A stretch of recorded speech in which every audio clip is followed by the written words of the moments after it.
What was talked about it a little bit just now. What were your impressions of the Kliq, the infamous Kliq, when you came to Titan? Did they, I guess, rule the WWF with an iron fist, as they say? Oh yeah, at that time, yes, they did. Yeah. Unquestionably. There was no second man in charge. There was no assistant booker. There was them. Yeah. They ran the thing. That was, I don't care what anybody says, they did. Really? It was very obvious. Wow. That's you said before. You said for some reason they put the word out to Vince. That's what I've heard. Did they were they two-faced about it? Where did they ever have a problem with you? Where they came up to you personally and ever said, "Hey, I'll." No. That's not how this business works. Yeah. Nobody's going to say anything to you directly anyways. It's always going to be, one thing here and then another thing there. Yeah. You think it was maybe guys like Kid and Michael maybe feel threatened to their spot since you did an aerial style that was... I don't know. I think because I came from, in their opinion, I came from nothing, from nowhere. So who was I to come in with the attitude that I came in with? And being all cocky and arrogant when I don't think I am, but people say I come across that way. Who was I to come across like that? Yeah. So let's teach this guy a lesson, show him that he ain't what he thinks he is. He ain't all that in a big bag of chips. Right. We're going to show him, and we're going to start it out. How was the locker room morale up there at the time? Horrible. Yeah. Was it because... it was because of that. Because all the guys felt like they had nowhere to turn. Who could they talk to? What could they say? Where could they go? I mean, it was what they were stuck. Right. As far as their spots were concerned, as far as getting any headway, because you and I are competing. You're a fellow employee, but yet you're also in charge of me. Right. You're over me, and I want your spot. Well, am I going to go to you and say, hey? I think I should be utilized a little better here. What do you think? Yeah. So I can take your spot. This ain't going to happen. Yeah. It's just not going to happen. So.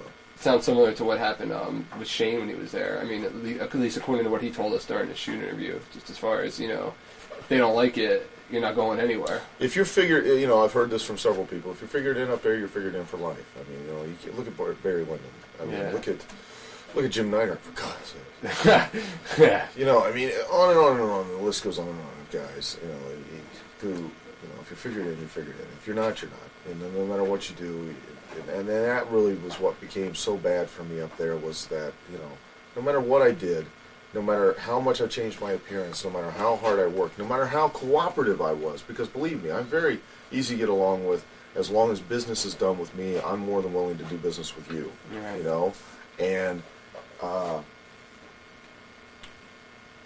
no matter how willing you are to work, no matter how willing you are to do what they ask, no matter how you conduct yourself outside the ring and present a good image for the WWF, no matter how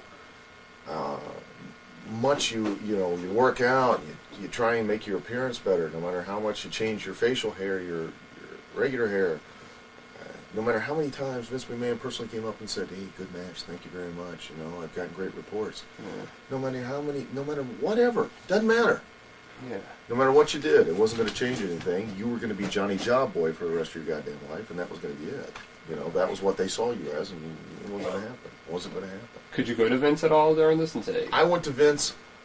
Tried one time, it gotten just right before they put me with Marty. I talked to Bruce Pritchard, all the other little underlings, and they all say, and it's very easy for them to say this, oh, you need to talk to Vince. Sure, I need to talk to fucking Santa Claus. Yeah. I'll call up the goddamn Easter Bunny. It's one thing to say I got to talk to whoever, okay? Yeah. But it's another to actually get the chance to talk to somebody, Oh, I'm going to call Jesus Christ up on the goddamn phone, too. It ain't going to happen. Yeah. Especially where I'm at, as far as this whole situation's concerned. Yeah, sure, I need to talk to Vince. No shit. Tell me something I don't know. Yeah. It ain't going to happen. I talked to Bruce Pritchard right before, like in March, back before, and before they put Marty and I together. And he's like, oh, you got to talk to Vince. Call my office. I'll set up an appointment with you and talk to Vince. I'm like, oh, gee, thanks, Bruce. Yeah. So I call. Of course, he's not in. So I start calling Vince. I call There's no exaggeration. I call every day, at least once a day, for 2 weeks to try and say, hey, can you, I'm set up an appointment with Vince to meet with him the day before the pay-per-view, which was in Louisville. I'll be glad to drive down the day ahead of time on Saturday, meet with him at his convenience. I only need 20 minutes, half an hour. Sit down, speak with them, explain that I want to work, and that's all I want to do. Please give me an opportunity. Never returned my call. Jim Cornette returned my call. I said, Jimmy, what are you calling me for? He goes, well, Vince wanted me to call you and find out what you want. I said, what do you mean what I want? You know what I want. Yeah. And I said, Bruce Pritchard knows what I want. Why are you calling me? I said, everybody tells me I need to speak to Vince. Well, this and that and this. Well, then all of a sudden, that same TV, I work as Shinobi with Shawn Michaels. And then that same TV, or I worked the night before with Ahmed, which was a horrible match, as Shinobi. That was my fault. But then I worked the next night with Shawn as Shinobi, and they were happy with it and all that. Then I worked with the same tapings. I worked as Leif Cassidy with Marty Jannetty. Well, big start, right? Then I go to the Germany tour with because Marty's hurt, and worked that, and which was a living hell because Nash was leaving, and so was Hall, and they were just being idiots. Really? Oh yeah, and they could, they knew they could get away with whatever they wanted to get away with because basically, the agents were going to do anything because they needed them to finish out their fucking run. Yeah. So, then that was, I started doing the rocker thing. Well, then come around, I worked from April to September. I start hearing rumblings that, they're going to split Marty and I up or whatever. And I know that it's not going anywhere because they bring the Harris twins in. And you're not doing it, they're not going to do anything with you when they bring the new team in and they have you put over the new team. All right. You've been around long enough, you know how it works. I know how it works. So, again, I stand outside Vince's office at TV. This was in Pennsylvania, I think it was, for 2 hours. And all I wanted to do was just tell him, look, I want to speak to you. I don't want to do it at TV because, you have people lined up and you have all this other stuff to do. I'm trying to be considerate. And, but I would like to talk to you. Oh, call my office. We'll set up an appointment. You can come right in. Yeah. No exaggeration. I spent another 2 weeks calling that man. I worked for him. Yeah. I worked for him, and he wouldn't even give me the time to call me back. Yeah. Or set up an appointment. I tried 2 weeks. Guess who called me back? Cornette? Yes. Ha! I said, Cornette, I'm going to quit. I said, that's it. I said, this is totally disrespectful, even just on the basis of just being a human being. It's just being disrespectful to me, and I don't appreciate it. I've paid my goddamn dues enough to where I should earn at least a modicum of respect, even from the great almighty hell Caesar, Vince McMahon. Yeah. I should at least get something as far as a phone call. That's not asking much. Oh, don't calm down. Next TV, I'll make sure we'll trap him, we'll talk to him, blah, blah, blah. This was in October, beginning of October. So in Fort Wayne, all of a sudden he's there. I see him. I caught him. I went in. I talked to him for 20 minutes, which was a waste of time because the very next day, we talked about the Leif Cassidy thing. Being goofy. The reason I'm being goofy was to see me get my ass kicked. Well, his face Vince. They're saying that all the time. Yeah. And I said, I feel, and I think rightfully so, that I got this gimmick over to a certain point, even in spite of how it's been done. I've gotten it over. I mean, people enjoy watching it. You had a cult following. Yes. And I said, I work hard. I have personality. I have a certain amount of charisma. I can do things in the ring. I have experience. And I said, why not do something? What do I need to do to go to the next level? Well, it was basically yada, yada, yada for, yakety schmackety, blah, blah, blah for, 25, 30 minutes. But I thought, well, maybe I've made an impression on him.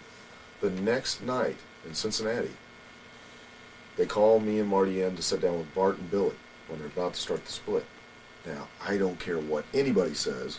If you want to get heat on Billy, then you have Billy walk out and we beat Bart. Right. Not for Vince McMahon. because they wanted Bart to beat us. Well, Marty has a fit. Oh, Jesus Christ. And we started making jokes and everything. Jake Roberts is there, and he's going, come on now, guys, this and that, and trying to really smooth it over. And I'm going, what the fuck is, I just had this talk with Vince, but, obviously his mouth didn't do nothing. All right.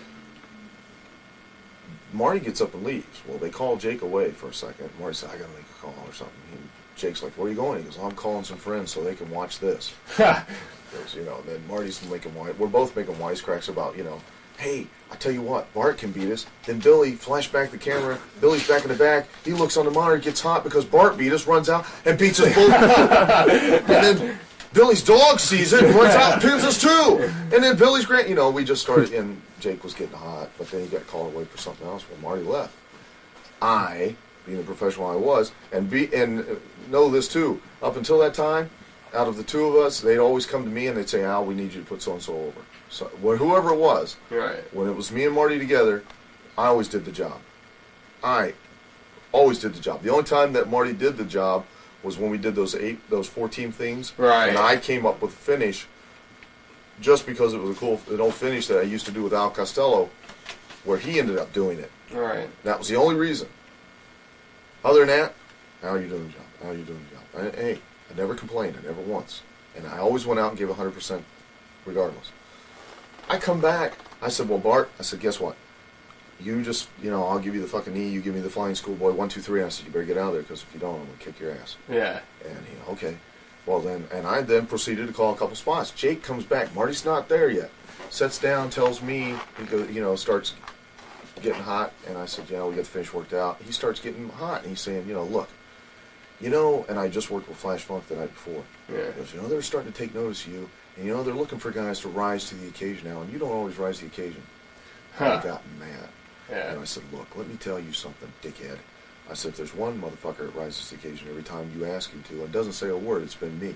Well, I don't think so. I said, I don't give a fuck what you think. He said, well, I don't think, no, but everybody else doesn't think so either. I said, really? He said, Vince McMahon doesn't think so. I thought, well, we need to get the fuck up right now. Yeah. We'll go talk to him. We'll sit down, and I'll set this straight right now. Because if we have to, I'll quit. Yeah. I don't give a shit. So what are you going to do to me? Job me out? Yeah. I said, if you haven't been paying attention, asshole, I'm the one still sitting here. And I said, I'm the one who called the finish to where it's being taken on me. You didn't have to, for once, come in and tell me I'm the one laying down.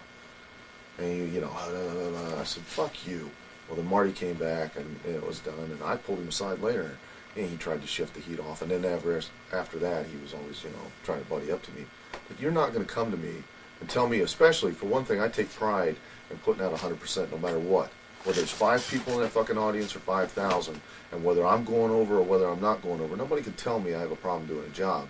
Not me, the chief of the goddamn job squad. You can't, And I take personal pride in putting on a match and worrying about the match getting over, more so than I do myself, because I figure if the match gets over, I'll get over.